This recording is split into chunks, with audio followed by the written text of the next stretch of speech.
Hey Tophees, today's guest is Mariah. She quit her job to pursue dance, but also has dreams of having an Airbnb or her business.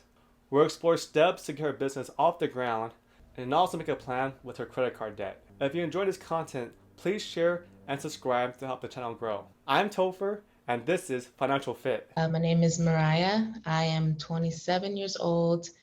I am in Los Angeles, California, and my annual rough income is around, I would say, 30K, more or less, depending on, it really depends on the month because I'm kind of like a freelance, self-employed type of person right now. So let's jump into your statements you sent to me. Yeah, I mean, now I have. I feel like I had a moment where I was just spending way too much on my with my credit cards, and it just wasn't making sense with the amount of money that I was making. So honestly, as of like the past few months, I would say I've been really kind of cutting down on everything.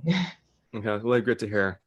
Yeah, because it looks like you had maybe a couple overdrafts maybe earlier this year, and Mhm. then now I don't see any more of those. So I think you definitely have that system down to not overdraft on your debit card. I mean, it's just $10 each time you overdraft, but it can add up. It's uh, Yeah. something just to keep eye on. But looks like you've been good so far, um, and then I see just for your one of your credit cards, looks like you have maybe 2 grand credit card debt to pay off. It's about 25 now. 25. Okay. Um, Yeah, my interests on honestly all my cards are really high, like 23 to 26%. Mm-hmm. Um, this card I think has the lowest of 23 or 24. Um, so yeah, that is I was able to basically pay off the rest of my cards. This is the last one that I Okay, have. awesome. Okay. How much debt did you have before and when you Oh first started? gosh. Like Um, like 10,000 or Yeah, no, okay. honestly, when I was working like a full-time job, and luckily that job I was doing property management and I was able to get discounted rent. So I was able to really cut down on my cards that way. So I was able to get a good chunk of it, get rid of it. So yeah.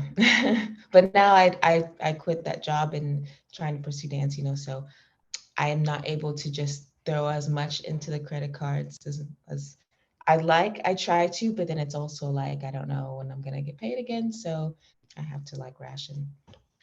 Gotcha. Okay. And we'll touch base on that with the later game plan. Okay, so about 2,500 in credit card debt. And it looks like the interest, even though it is high, your amount is quite low. So right now the interest looks like you've been paying maybe $10 total in interest for this one.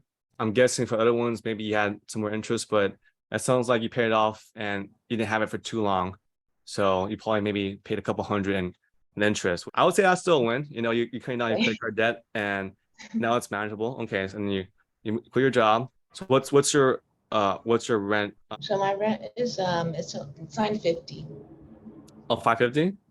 950. Oh, 950. Okay. Yeah. Yeah. I mean, 550 is really good. Yeah. 950 is for LA, that's still good. I Okay. know, I Awesome. know. Okay, that's 950 is still pretty good, I guess, for, there. yeah, that's really good. I mean, I don't know, like it's one of those things where you gotta really live in your means, right? So or below your means. So if your income dips a little bit pursuing different things, then your rent needs to be, also lowered or matching it. So for me, I kind of aim for like a third of your net income for rent and utilities. So right now of your income's around 30 grand, your rent is about 30%, maybe a little bit higher. But once you kind of stabilize this new path you're going on, then we'll kind of see like what that how that makes sense or not. It's just people that make like 60 or 80K, and then they have like a $2,000, $3,000 rent payment, and I'm like, I don't know, I don't think you're balling yet, like yeah. So okay, so that's great. Okay, so rent's good. Your expenses looks like maybe you spent a lot in the past and had some debt, and now you're paying it off. Just kind of maybe just for the help of others and for my own information, like what do you think shifted you to like start using credit cards to live off of, and then switching back to like paying them off and living within your means again? Um, I think it was just the point where I would literally like use my credit card for everything. Um, and then I just wasn't ever paying them off. And then I just realized like I just figured out what interest was, to be honest. Like Uh-huh. it took me like I think maybe a year or two ago is when I found out really about how interest works, which is really unfortunate. So I Hmm. didn't even realize like how much money I was just throwing away, basically. So that's when I realized like, okay, I just need to pay them off, even though I had like a huge stack of savings, right? But I Uh-huh. still had credit card debt. And in my mind, I was like, oh, it's fine because I have all the savings. But then I was like, no, actually, I just still have debt, so it doesn't really mean I have that much savings. So yeah, Gotcha. I don't Okay. know. Okay. So it sounds like you didn't really have crazy spending habits. You just racked up debt, not knowing too much about how interest works, and you had cash to pay off the debt. You just didn't pay it off, and then now you're just using the money to pay it off. So it sounds like you didn't have any. I don't know. Like some folks, they have like a luxury, goods like vice, what we're gonna call it, where they need certain clothes or certain food. So it sounds like for you, you didn't really have that. It just I mean, I did. Don't get me wrong. okay, a little Because bit. I definitely did. I used to eat out all the time, like Okay. all the time.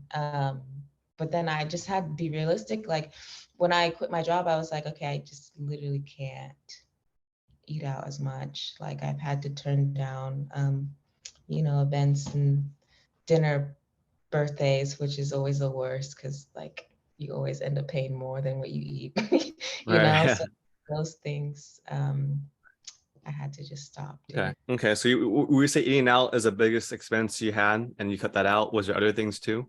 I would say that and my hair. I Hair. would Okay. always spend money on my hair. Yeah, yeah, food and hair is. Gotcha. Okay. And we'll touch more on that too. Just kind of, as you transition to your new And lashes. I'm sorry, lashes and lashes nails. too. I Okay. had to. I'm not wearing lashes anymore.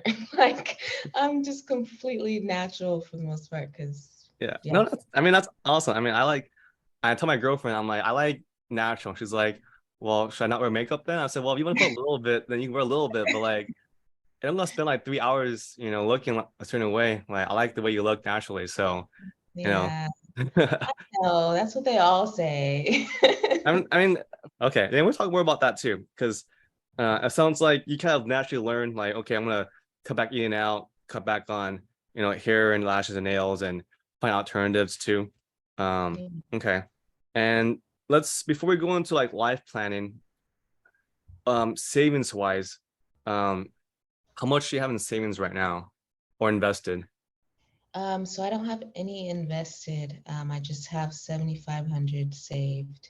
Thing were there other finances or debt or other things we should consider?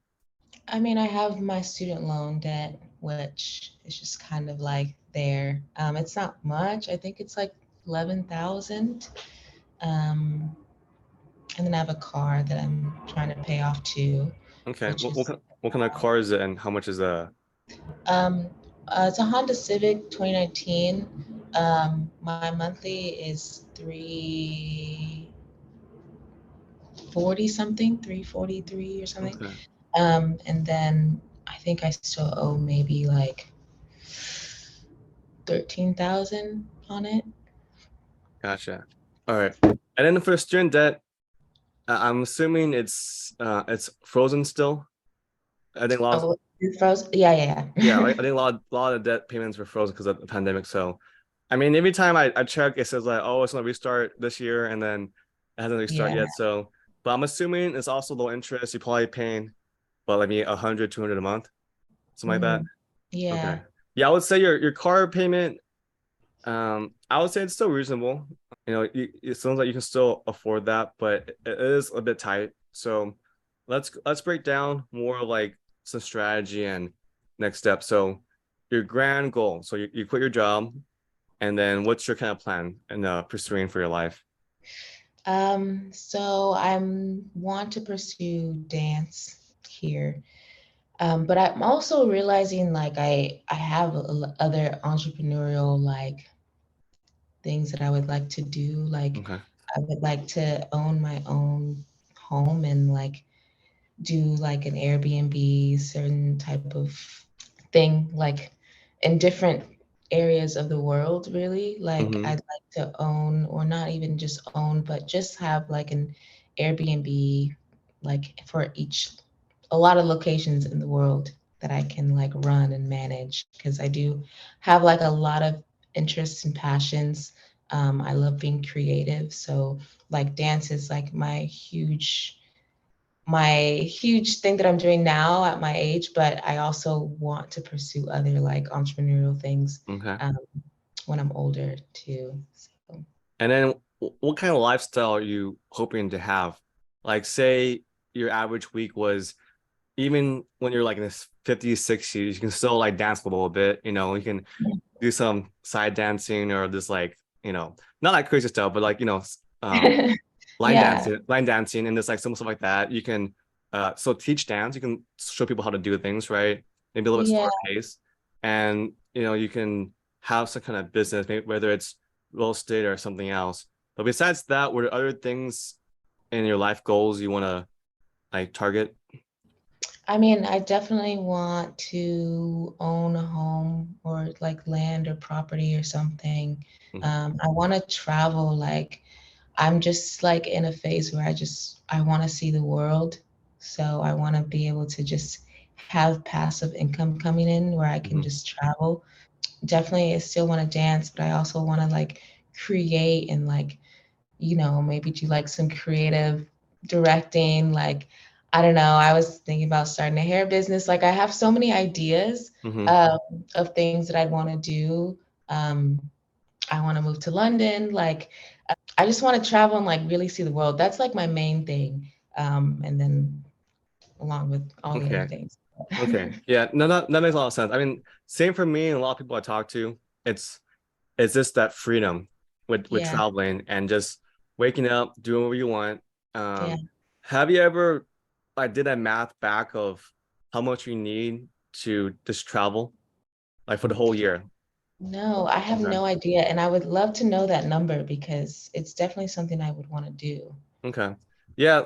So the way I kind of did it was like for example, I was in Asia for like a month back in March. So I kind of did the math on that. Like the flights will be about, 1 to 2,000. The hotels where we stay, you split with friends and find good value. It's not too crazy, especially not trying to do like super luxury, but also not trying to do hostels. 'Cause I think I'm too old for that right now. So Yeah, yeah, see? yeah. And then food, eating out, it's in other countries, eating out's actually way cheaper than America because it's just the price. There's not Yeah, really a tax and a tip, and you can even just go to like a 7-Eleven or equivalent, and the food there is pretty good too. So it's like really. you can eat for like a few bucks per meal and feel great. There's that. There's also ways to kind of like what you were doing with your old job. You worked for a company and they give you free housing. Hmm. So I have friends.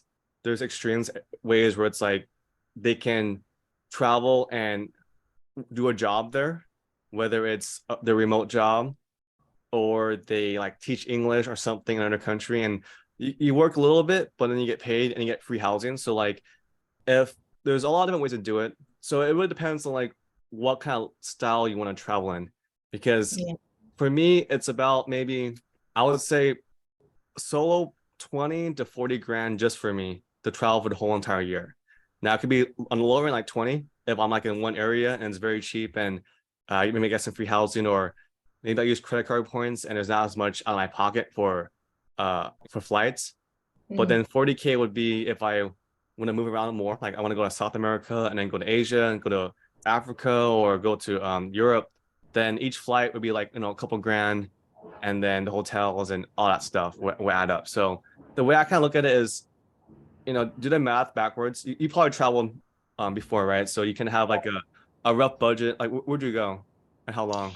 Um, I used to I used to travel a lot for dance and cheer. So I went to Korea, London, Mexico, Hawaii. I Awesome. really That's haven't been anywhere outside of, I mean, Korea was probably the farthest and coolest place that I've been to. But yeah, that's the gist. But I want to do so much more. Like I want to go to, Japan and Australia and Greece and Spain and like I just want to touch every little place. But I think I would like to not travel in luxury, but I definitely want to explore like the coolest Airbnbs like throughout the whole okay. world. Overall, it sounds like you want to travel, have some freedom. I think like if you had like 20 to 40K, like kind of semi-passively, maybe you work a little bit, but you have enough on that money to travel with, then it can work out. Maybe you need a couple more grand to do these nicer Airbnb stays. But if you do it in a shorter season, like for example, in peak season, maybe it's like 1,000 a night, right? Right. But you go Mhm. maybe not, you don't want to go in the low season because that's probably the worst weather. But Mhm. you want to have like a shorter one where it's like right before it gets busy or right after it gets busy. The weather is probably still pretty good and the prices would be a little bit lower. And maybe it's like you're booking it on a weekdays whereas people usually book on the weekends. Mhm. You can probably find discounts on that, and just find friends to book it with you. That I think it shouldn't be too hard. I think as you travel, people will be like, oh, I'll be there the same time, and then you can kind of line whether stay in like a more modest hotel or Airbnb, and then when they come, you get the bigger one with them for a couple of days. I think that's pretty doable. That's kind of what we did too. We had myself and my sister. We had like you know more modest hotels and Airbnbs, and then my friends came. We got like nicer things. So then it Mhm. just kind of depends on like who came and the budget. So that's something you can definitely do. And I think your entrepreneur um side, you find some way to that we your business requires traveling, then you can expense or write off a lot of this travel. So I'm just kind of throwing out this idea, and I don't, and it's just to kind of give you an example. Like, say you were a dance teacher, and you had some system where you got a lot of clients teaching dance, and you partner with someone where they help you kind of market like, oh, Mariah and so group is going to be here for a whole month. Here's the classes for this month, and you just teach almost every day. Maybe you have Mhm. some days off in there, but from that you need to be in that country, so then you get an expense to write some stuff off. The main thing with the write off is this: the taxes would be lower because your income's lower. Mhm. So for easy numbers, say like in America, you make 100 grand at a company, and you work a regular day job, you get taxed like 35-40%.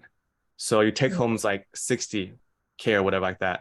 But say you did dance and your taught dance is all your own business, and say your revenue was 100 grand, and then you had some expenses like living expenses, hotels, stuff like that. Maybe uh your actual income net income becomes out to be maybe like 60 grand, and you're taxed only on that portion. So now you only have maybe 40-50 grand left. So by having your own business, the taxes come after your expenses, versus in the first example, you're taxed like 30-40% because you have a day job. And then Mhm. from that 60K you have left over, then you pay for rent and your groceries and all that stuff. And then when you compare it to with your business, you probably have maybe 15 grand more. That's kind of a way where if your business grows maybe 50 grand a year, and you can write off all your expenses for like your flights, your hotels. So you could just travel as long as you're making that income, then you can expense these things, and it's not too crazy to plan it out, because I think in terms of like narrowing the scope of your goals, you said like you want to own a house, you They're want to kind do of all over the place. yeah, you want to do everything operations, you want to travel, hair business. I would say whatever you think will get you towards this goal quicker, that I would do first. So for Mhm. the hair business, I don't know if you already have context in that. Do you, or is it? Yeah, I mean, 'cause back in 2020, I like started it, and then I kind of, after COVID, I was like, I don't have time for that. I didn't really know what I was doing. But now I kind of have like a vendor that I've built a relationship with overseas, and I'm kind of learning more about the business aspect, and I figured out like my target audience and everything. So I'm thinking about like reintroducing it. Okay. But ultimately, I'm just trying to find a way to make passive income because let's say I do save up like 20, 30K to travel, but then like what happens after that, you know, because I've been traveling the whole time and then like I don't have any income unless I do, you know, teach dance while I travel. But I would say I'd want that to just be like a portion. I wouldn't want that to be like everyday type of thing. So Gotcha. I'm just Gotcha. trying to find ways to like make money without working like a 9 to 5, Right. basically. And Okay. dance is like very inconsistent when it comes to gig work. Like if I wasn't, because I'm right now, I'm not really focusing on choreography. I'm really just trying to train and um, just book dance jobs, Hmm. which is like right now it's not consistent. So that's why I'm like trying to find other sources of income Okay. when What, it's what kind of dance do you teach? so I used to teach like just hip hop, jazz, funk. That was like my lane.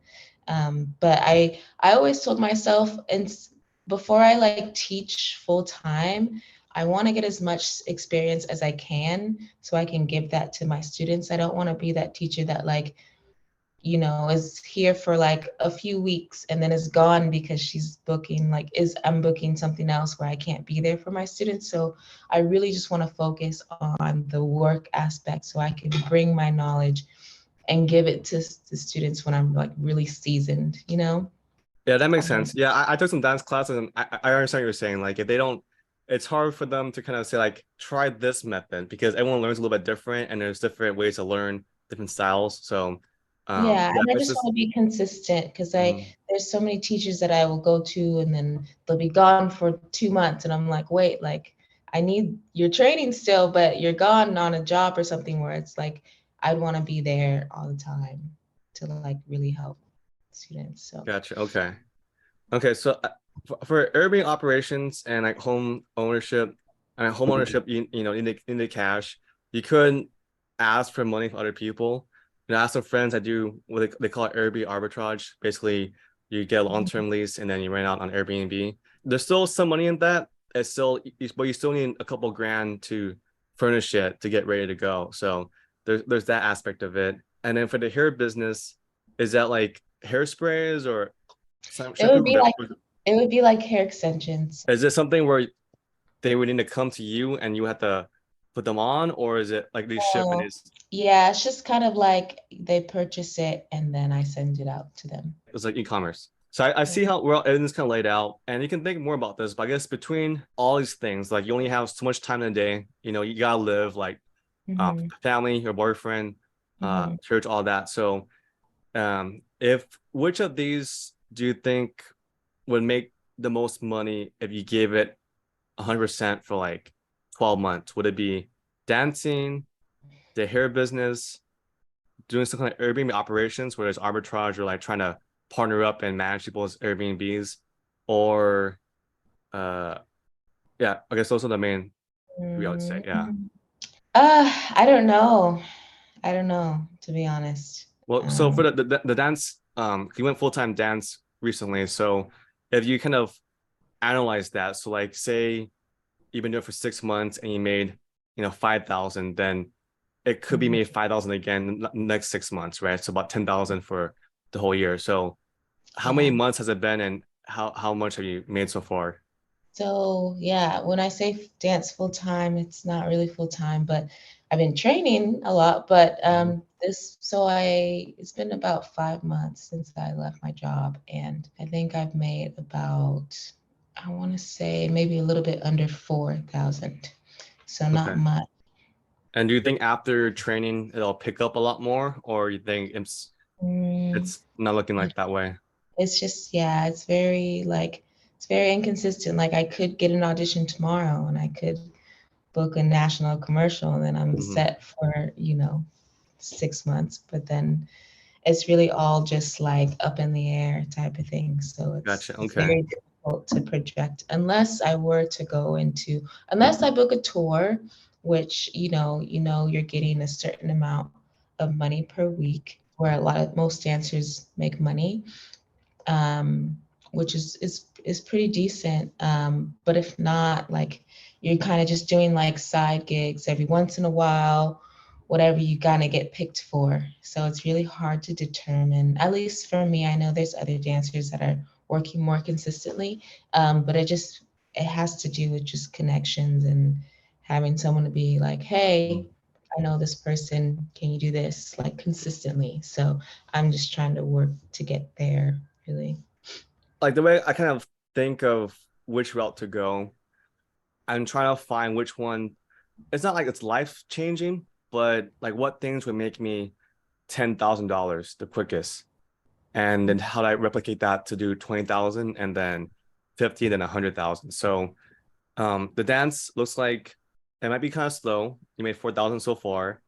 It could pick up a lot, but it sounds like even if it picked up a lot, we're talking like 20,000 the whole year, right? If it's Right. like the best case scenario. For the hair business, I'm not too familiar, but it sounds like you started doing that. It sounds like you might have a website. Yeah, I did have a website. So I was profiting off of each wig like about $80. Oh, that's very So good. Oh, that's wait, yeah, that's good. That's good numbers. so Well, it's just is I that just didn't what's it? market it. Like I just need to figure out the marketing aspect, but I have a better idea of how to market it now. Um, Mm-hmm, so I was thinking about going that route because I have like net because I was thinking about selling it to dancers too. So like um it's just a matter of me, you know, knowing how to market it properly. mm-hmm. So I was thinking that could be another source Okay. also. Okay. And then for the Airbnb operation, so you do have a job or a gig helping someone manage right now, right? So you get about Mm-hmm. 2,000 each month for that. Yeah, I get about 2,200 from that, and then I have actually a friend who is gonna let me manage her place, but I'm probably only gonna get around 300 to 400 a month for that one. Um, Okay. so, For the Airbnb operations that you do right now, and then when you mhm. add your friends on, how many hours a week do you think it'll take to do all that? Probably like 20 hours a week. So Okay. I don't know. It's so hard to just choose one. I know you were saying like if I could choose one that would make me 10,000, what would it be? But like I don't know. I've never just did one thing, but at the same time I know that because I have so many things, I'm kind of spread too thin, and then I don't really excel in anything. So it Yeah. makes sense to just do one thing, but it's also like I don't know. I feed my soul when I'm doing like different things. Like I don't Right. know.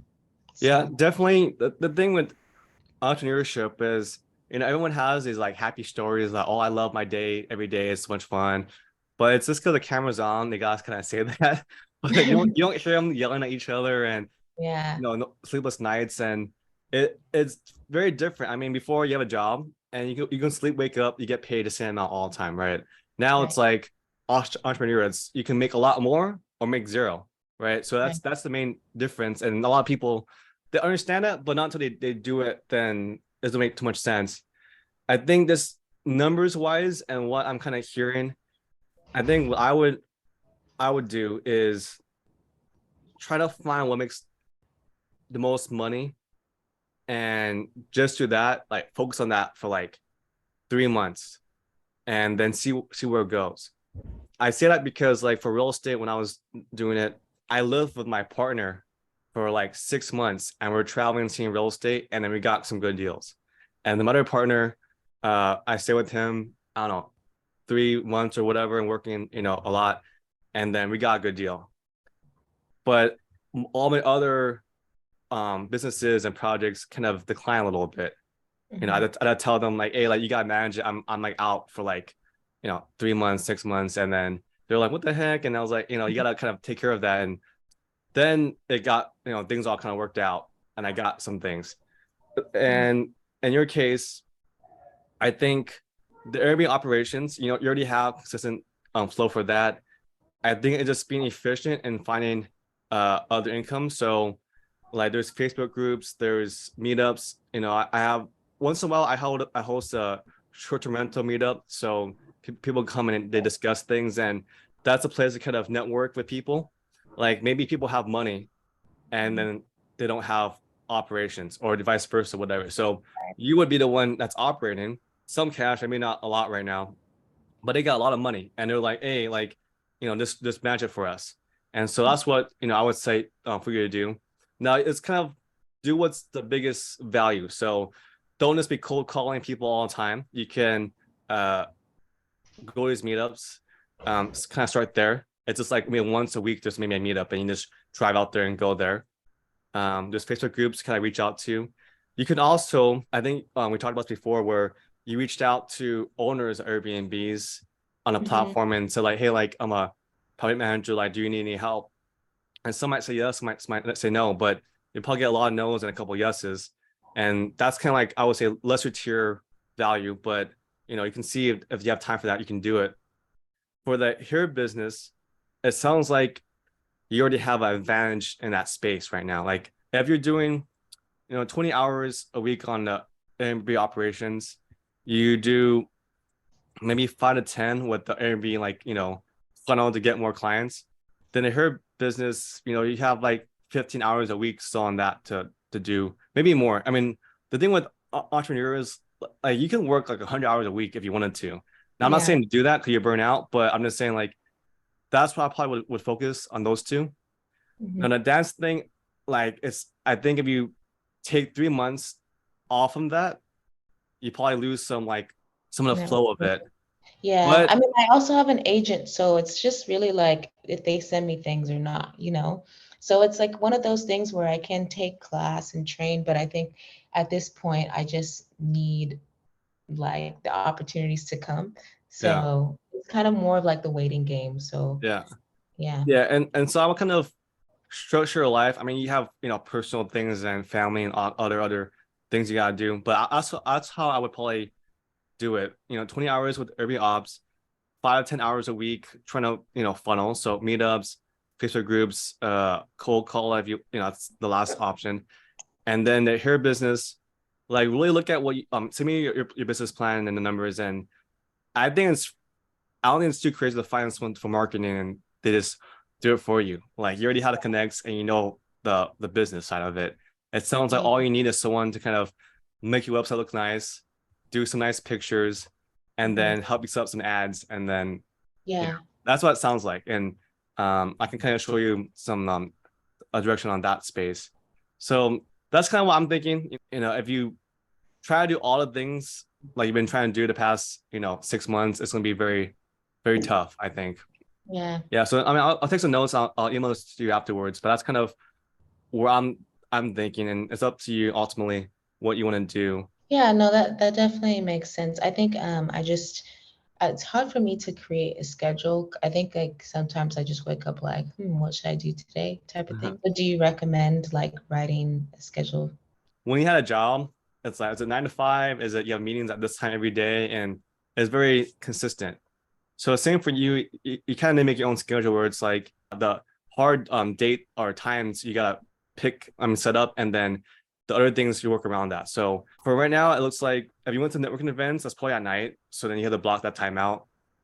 On here business stuff, I mean, most people they work during the normal work hours. So then you just gotta reach out and do those things during the work day if you do contacts. And then Airbnb operations, I'm guessing that's like throughout the whole day and weekends because it's like if guests Yeah. have questions, I operate too, so I know how it kind of goes. So it Mhm. just it's not like 24/7 situation. Mhm. So the way I would probably break it down would be if is I like to have a morning routine. There's people talk about like there's a book called Miracle Morning. There's a book about like it's called Atomic Habits. But Oh yeah, basically it's like I read yeah. that one. Okay, so basically, you know, I wake up, I try to like drink some water right away. I do some sit-ups, I kind of jog in place, I read a little bit, and then since I do have a job, like day job, and we have set meetings, then I try to do things around that. And then all my business stuff I do on the weekends or at night after my day's over for my job, or I do it before my day begins my job. So for you, it does take some discipline, and you might need to find maybe like what I call a accountability buddy. So maybe you have someone Mm, else who's also an entrepreneur, and hey, like let's wake up at this time every day, no matter what. Like no partying at like midnight or 1 a.m. Like sleep. Like for me, I try to sleep at 10:30, wake up at 6:30. And if my day job doesn't start till like 9, then I have like 2 hours or whatever to like do my own thing before my job starts. So that's why I do other things too. So it's kind of just finding a schedule that works with you. And then the first 3 days would be weird because you're like, oh, my body's not used to it. But then I get to the point where like I wake up and my alarm's not going off yet, but it's almost 6:30. I'm like, okay, it's just the routine, right? Then I get out and I do all my stuff, and then like boom, boom, I get stuff out. So that's the scheduling part. And then there's the goal part. So for me, people like to have goals. It's like, oh, I want to make X amount of money in the year, or I want to have this business set up and making X money by in a year, like stuff like that. If that works for you, then great. For me, I like to do more habits that could become reach my goals. So, for example, for you, if you're trying to expand your Airbnb operations, the habits would be go to 1 or 2 meetups every week. So you gotta look at Facebook groups, look at people have it all the time, and you can go there, meet up with people, and then have your pitch ready. Like I'm an operator. I'm looking for people that have need operators or have cash, and I can partner with them. And then doing other things like reaching out to Facebook groups, other owners on Airbnb, and have a number for that. So 2 meetups a week, reach out to 10 people every day and just message them. Like you get all these people ignoring you or ghosting you, and then one might respond to you, and then you call them or talk to them more. For the business thing, and the first step, send me the numbers. I can kind of just check you real quick and see where things are at. But if your profit right now is $80, then there's a lot of margin to hire someone up to market. So you might give them a little cut, and then the ad might be like, $5, $10, whatever it is. And you're still gonna profit like, $30, $40, maybe more, but there's more scale. So you can sell like 100 versus just selling like 10, for example. And mhm, so the way I would do for this is just have a checklist of like, okay, what do I need? Like I need a website, okay. I need this, and then go find people that can give you quotes on each thing. Uh, for small freelancers like myself, I might have small partners that can do it, or I just go to like Fiverr, Upwork, and find someone. And for the most part, they're pretty good. You might need a monitor and handhold a little bit, but if you have a vision for the website and what's to look like, they've probably done something very similar already. Or you mhm, just find a competitor and just tell them, I want to look like this, but change the mhm. color, and then Right. you just copy people, and just tweak it. Like, I want it to look like this. I want this color. This is my target audience. I want to have, this stuff like that. So then you just tell them like copy this pretty much, and they can they'll do it. And then the market aspect of like the ads, you can find someone Upwork or Fiverr, and it might be a couple $100 for them to set it up for you. You might have someone do research to find keywords for you, and then they run the ads, whether it's on Facebook or Instagram, or I guess based on target audience, they can kind of consult you on that too. And if the numbers look good, then that's how business works. You gotta have some upfront cash, and then hope it grows. So that's kind of how I would kind of break down my day and like goals and habits.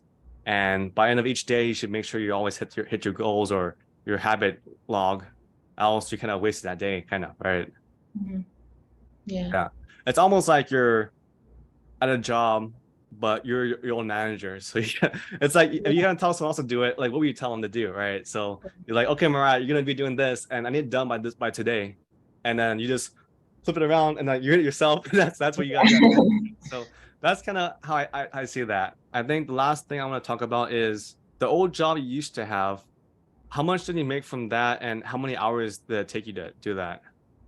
Um, because I was a property manager and I was living basically where I was working. I was working 40 hours a week with my rent taken out of my paycheck each month. I was probably making about 1,600 additional outside of my rent. Okay. So I think for 3 months we did these habits and focusing on your business and just commit to like taking 3 months off dance, or like you said, you have an agent, so she or he sends you gigs, then you just do those, then you can just do that.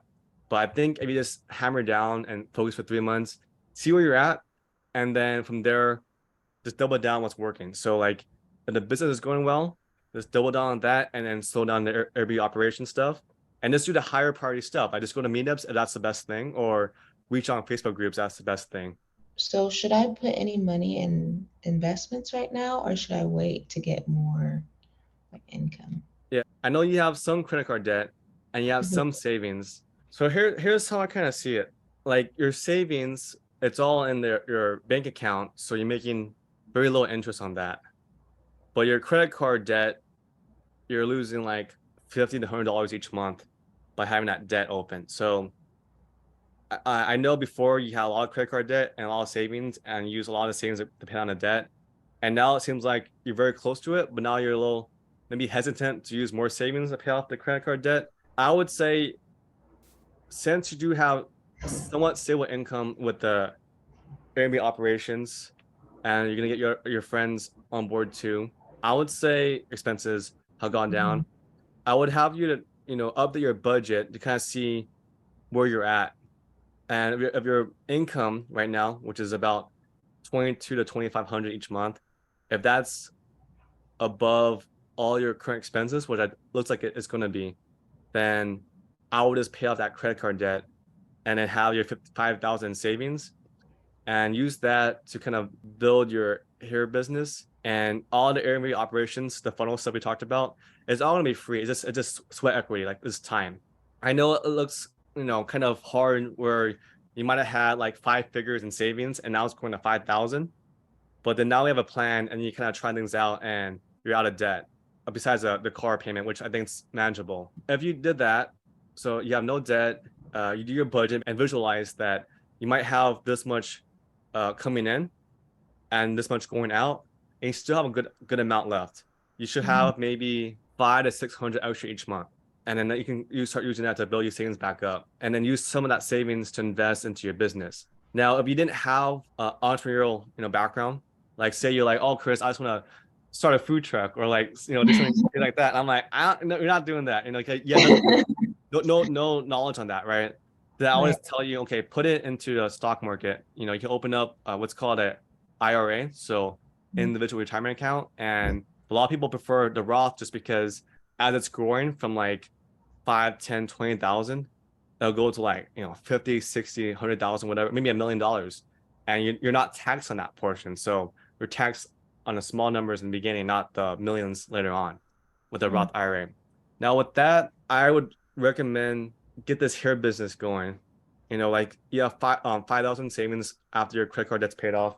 It'll probably be a few hundred, maybe 1,000 on inventory, and Mhm. then a couple hundred on the website, a couple hundred on like updated pictures, and then I maybe think the inventory is the most because like even though I'm profiting, the thing with the hair business, you can kind of like depends on there's like a wide range, but basically like each wig is about 200. What I would want to do is to have people pre-order basically, and so I can just use that money to like get the inventory as okay. opposed to just like buying 5,000 worth of wigs. Yeah, I mean that's a good way to do it.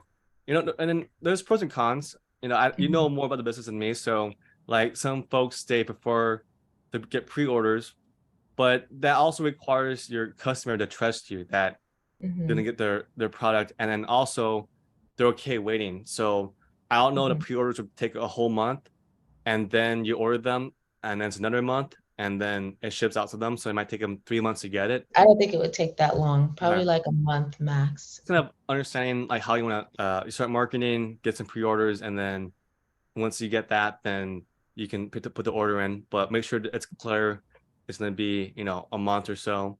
You got a Mhm. little buffer because it might get delayed. But yeah, there's different ways to try it out. And as just being an entrepreneur, you're not gonna have a straightforward path. You're gonna have, something go wrong. Like a lot of things are gonna go wrong, and then Mhm. you just gotta like, okay, if this goes wrong, then how do I make it my risk? Yeah, I think that would be probably the best route to go. And of course, you think about it and let me know which way you want to go. I think this kind of gives me a breakdown of like realistically how I should be spending my time. I think I was kind of just hoping for rental properties to come to me, but I think it makes sense that I kind of need to do the work and do the outreach myself. I think that will really put me in a better situation.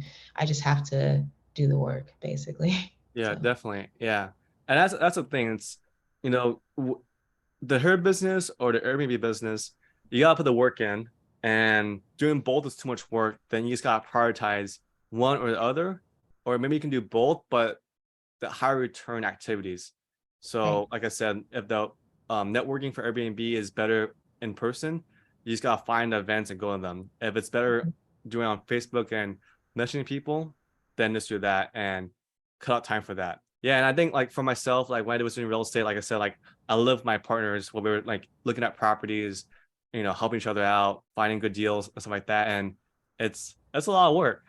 That's the thing. If it was super easy and low barrier to entry, everyone would be doing it, right? So it's kind of good. That's kind of hard to do because you have less competition. So that's kind of Mhm. the way I see it. Well, thanks, Mariah. It was great chatting with you. I'll email you shortly, and then we'll talk again. Yeah, thank you so much, Chris. I really appreciate you. Anytime, Mariah. All right, have a good day. All right, thank you. Okay, You all too. right, goodbye. Bye.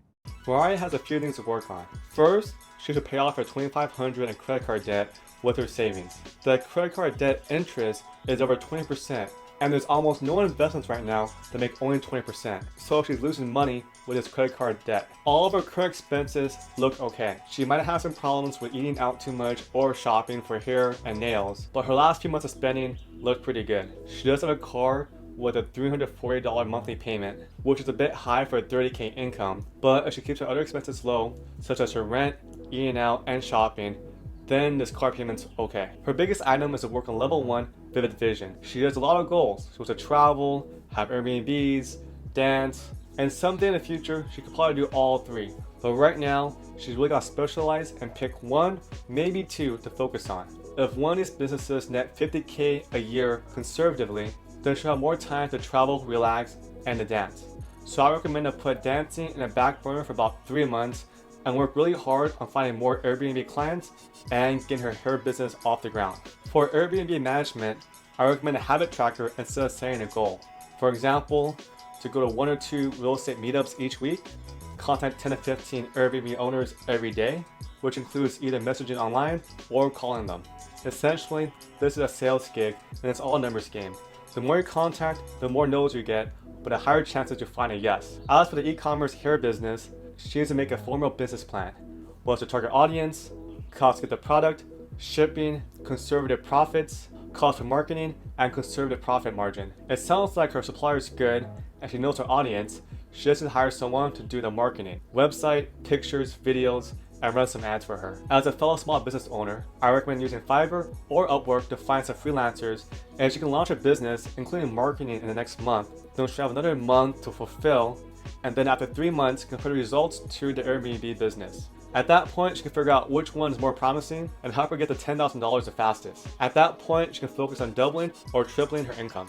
Lastly, I want Mariah to be open to stock market investing. She can open a Roth IRA and put a couple $100 each month into a low-cost S&P 500 index fund, as she doesn't have any investments right now and can easily get to level 12 later this year. Once her credit card debt is paid off, and she determines an income plan between her Airbnb business, and once she determines an income plan between her Airbnb and her business. Hey Tophees, thanks for watching. If you want the free curriculum of the 15 levels to financial freedom, or apply to be on Financial Fit, click the link in my bio. Thanks again, and I'll see you next time on Financial Fit.